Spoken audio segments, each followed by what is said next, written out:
Join me, Kelly Kizer Whitt, EarthSky's nature and travel vlogger, as I visit Corkscrew Swamp Sanctuary in Florida in November 2024. The Corkscrew Swamp Sanctuary preserves more than 13,000 acres in southwest Florida. This area is considered part of the western Everglades. Take the 2+ mile boardwalk deep into the wetlands to see a variety of wildlife and the largest remaining old-growth bald cypress forest in the world. We saw plenty of wildlife on our visit. This red-bellied woodpecker welcomed us to the sanctuary with its tap-tap-tapping on a palm tree. And this great blue heron stopped to rest on the railing of the boardwalk to satisfy an itch. And yes, you can expect to see alligators. Your best chance is to spot one on the move, because they can blend in well with their surroundings. Don't worry, you'll be safe on the boardwalk from their teethy jaws.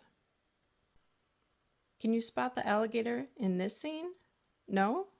Well, how about now? This gator had been swimming across an open area of the swamp and paused to check out its human visitors. We also saw this noisy belted kingfisher. I highly recommend the Merlin Bird ID app for when you're out hiking to help you identify the different bird songs surrounding you.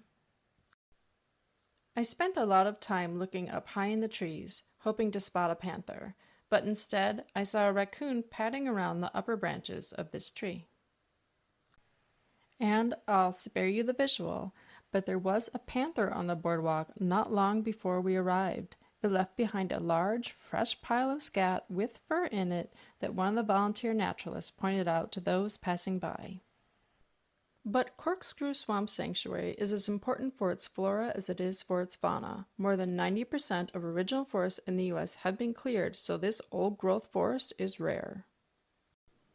Old-growth forests are those that have never been logged. Some of the trees here are more than 500 years old, and when the trees die, they remain important sources of shelter and food for wildlife. Standing dead trees like this one are called pine snags. Animals and insects hollow out the trees. The trees then become roosts or dens for the forest's bats, birds, and mammals. These small protrusions are called cypress knees, and scientists aren't sure what their function is. Strangler figs are another common sight, wrapping their white branches around the cypress. The fruit of the strangler fig is tasty to humans and animals.